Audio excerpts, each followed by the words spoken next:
All right, so let's kick things off simple. Once again, my name was Sean O'Brien. For the camera, please say your first and last name. It's Tom Obertinsky. And you're going to be doing 5 laps in this beautiful Lamborghini Huracan. Sound good? Sounds awesome. Outstanding. Now, you've already been on track twice in the McLaren and the Ferrari, so now we're on to our third car, the Lamborghini Huracan, as we hear the Dodge Hellcat. Yes. Check that out to your left-hand side. That's cool. You cannot unhear that. Are you doing that at the end? I might do that. All right, I might buy some more laps. It's a ton of fun. It's a ton of fun. So, yeah, you already kind of have an idea of what to expect as far as how we handle the racetrack, how we handle traffic and other cars.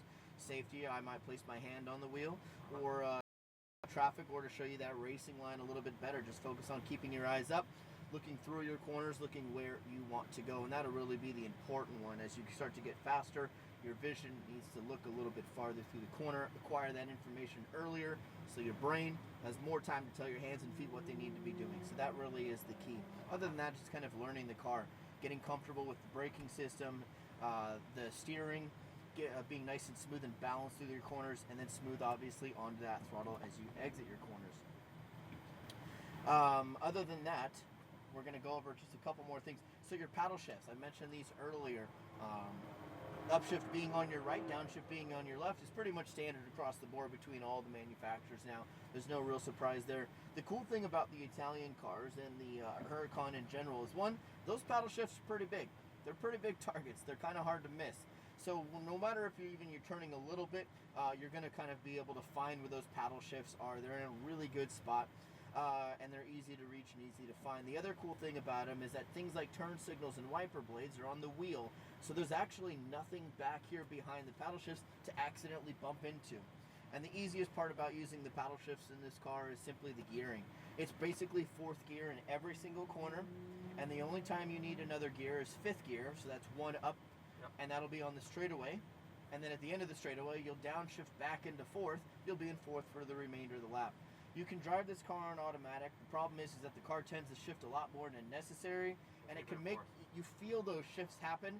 And if it happens in the middle of a corner or when you're not expecting, then it can sometimes make you feel a little bit uneasy. So yes, driving with the paddle shifts or in manual mode is an extra step. It's an extra task that you need to do.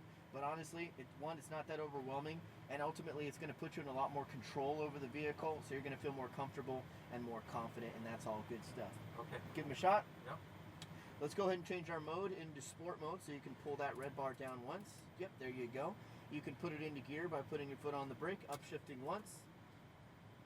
You are clear. Let's go ahead. You're going to make a U-turn to the left here. Head on over towards the stop sign.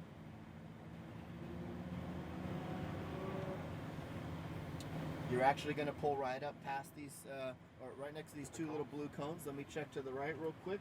Looks good. Head on to track, go ahead and merge over to your right, and then you're going to shift up twice. Make your way back over here to the left-hand side and go straight through the chicane. Shift up one more time. Just a light touch of the brake before turning it into the right towards your apex. And then start to squeeze back into that throttle as you straighten out the wheel. Good. Full throttle. Shift up once. So this is 5th gear. You're going to stay in this gear for a couple more seconds, and then you're going to apply the brake, and then you're going to downshift into 4th. Good. And then turn it in down to your apex, driving it all the way down to the bottom of the track.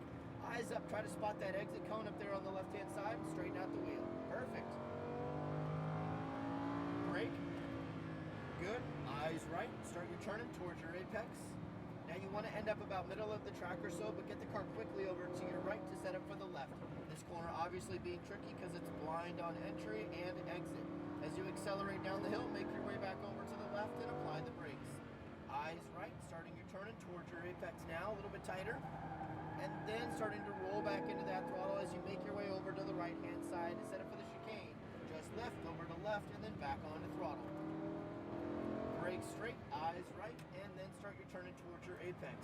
The idea is you want to have a good run off of this corner so you can carry some nice speed down the straightaway here. Nicely done. Good job with the shift. And then onto the brakes. Downshifting once. Good. Eyes right. Start your turning. Turn a little bit more. Roll back into that throttle. Smoothly unwind the wheel back to straight. Brake. Eyes right. Start your turning towards apex. Roll back into that throttle. Get the car over to your right hand side. Easy on the brake. Transition to left. Balance up and over the crest. Wait for it. Good. And brake. Nice. How you feeling? You good? Yeah. Doing well. Keep it up. Start to roll back into that throttle. Nice usage of the track. Over to here to your right. Lift. Left. A little bit of throttle. Squeeze. And squeeze on throttle next time. We want to carry some more speed down it. Okay. And then we'll transfer to the brake pedal. Good. Brakes. Downshift. Good. Start your turn in. Turn a little bit more. There you go. Start to straighten the wheel out as well. Nice. Brake. A little bit harder. Good. Start your turn in. Bring it back over to the right. Wait for it. Now left. Patience. Try not to turn in too early there. Now throttle down the hill. Good. So brake. Start your turning. Good. Bring it a little bit tighter. A little bit of throttle. Good. So back over to right. So it's throttle, throttle, throttle. Control. Brake. Throttle, throttle, throttle. Brake. Off brake. Just turn it. Good. Wait for the apex. Now throttle. Yep. Throttle Sorry. at your apex out. Too early. It's okay. Brakes, downshift. Good. Start to slowly trail off those brakes, releasing the brakes, turning it in, down to your apex, driving it all the way down to the bottom of the track. A little bit tighter next time on apex. Brake. Good. Eyes right. Whoa. Just a little bit hot into the corner. Sorry. Yep. A little bit more brake next time. Yep. Your brake pressure timing was great, and then you just jumped off of it early and turned it in and hope it stuck. So obviously when we asked too much of that left rear tire, it won't want to give you the grip that you're needed to. So a little bit more brake next time. Turn it in a little bit tighter now. There you go. Wait for it. Good.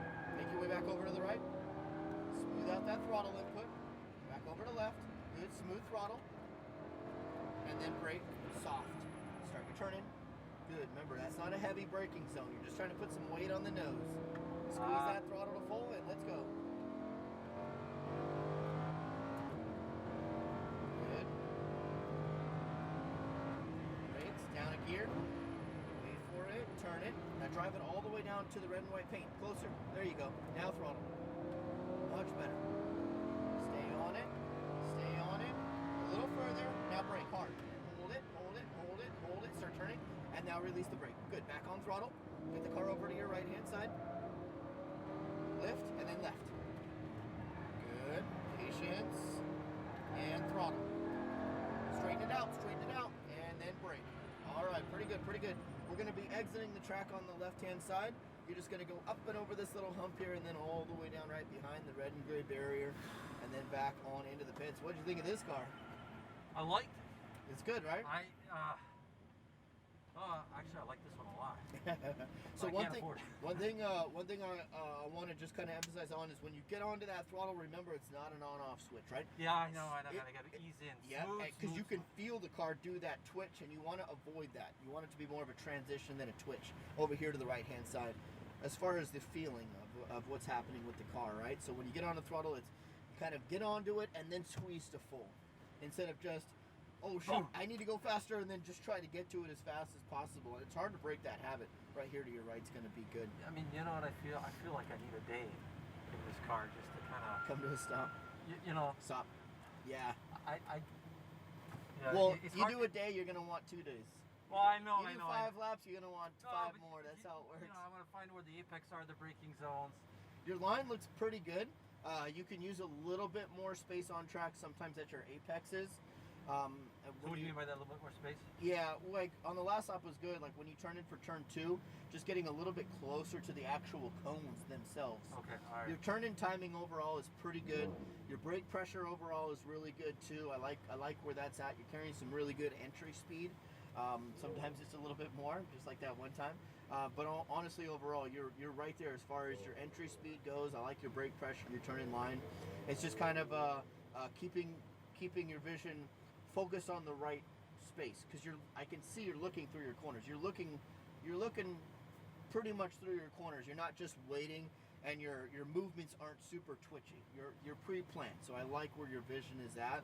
Try to spot you're getting your braking zone, your turn-in timing, and your apex down pretty good. You can get a little bit tighter to your apex, but try working on spotting that exit point, that kind of edge of the track where you want the car to end up a little bit earlier in your corner, because sometimes that was kind of the only inconsistent part.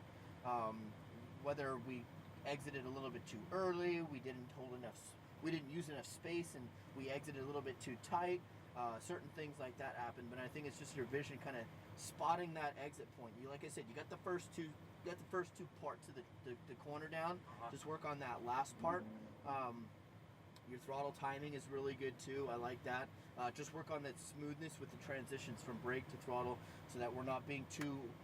You'll find that you can get a lot more out of the car when you're smoother with your inputs. Yeah. When you're too aggressive with them, you're like, oh man, I'm right there at the limit, and I'm like, well, you could go way faster if you were smoother. Yeah, and it sounds kind of counterintuitive. No, I know. But that's the mantra of racing. Smooth. Absolutely. Smooth is fast. I think you're on the right track, though. Yeah. Any questions for me? How am I doing like the average Joe? I mean, how when the average Joe's You've already got a leg up on a lot of the people that come out here for sure. I'm always benchmarking. So I'm just kidding. Yeah, all good. Thank you, man. Let me give you a video right Yep, here, sure. and I'll show you where to check in for that next one. All right.